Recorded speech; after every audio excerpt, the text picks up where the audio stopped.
Buying booze at the supermarket or at the bottle store after 9 p.m. could soon be a thing of the past in Auckland. After an 8-year battle, supermarket giants Foodstuffs and Woolworths have unsuccessfully appealed Auckland Council's move to restrict hours of alcohol sales in the city. Karen Rutherford with this report. A late night tipple, a cheeky wine over at a friend's. Probably once a week. I try not to. One turns into five, so... I don't mind a glass of wine. I drink a lot. But Aucklanders, you may have to forget that late night rush to the bottle store or supermarket. 9 p.m. could become the new deadline for buying booze at off-licence premises. I think it's a win for getting us closer to what our communities have been asking us for, which is, more protection against alcohol harm. And this is one way that Council is trying to do that. For 8 years, Auckland Council's been trying to push through changes to its local alcohol policy. It's been seeking to restrict the hours a store can sell it from the current 7 a.m. to 11 p.m. to a 9 a.m. to 9 p.m. slot. It seems like it's normal out there to go and buy a box of Cody's with the bread before the children go to school. And so, that was the big push.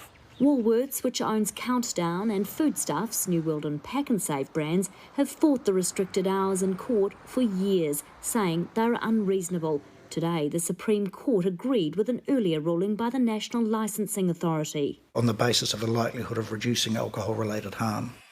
Alcohol watchdogs are toasting the news of reduced hours to buy wine and beer. I think it's fantastic news, and it's been a long time coming. We would expect this particular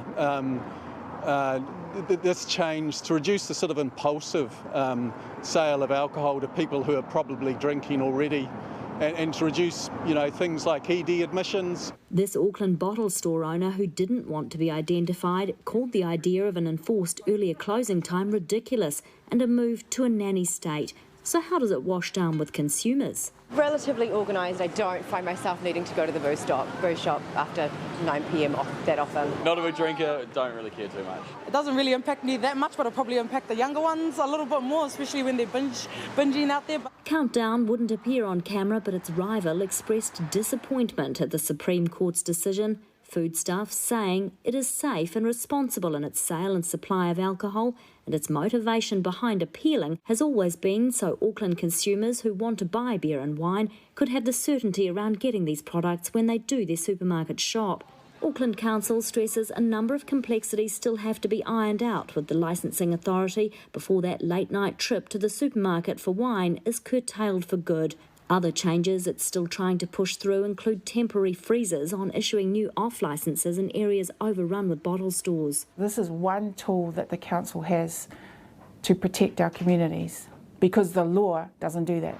Woolworths and Foodstuffs must now cough up $35,000 in costs. It's cost Auckland Council $1 million already to go to court, but it argues it's the social cost of saving lives from alcohol-related harm that's actually priceless.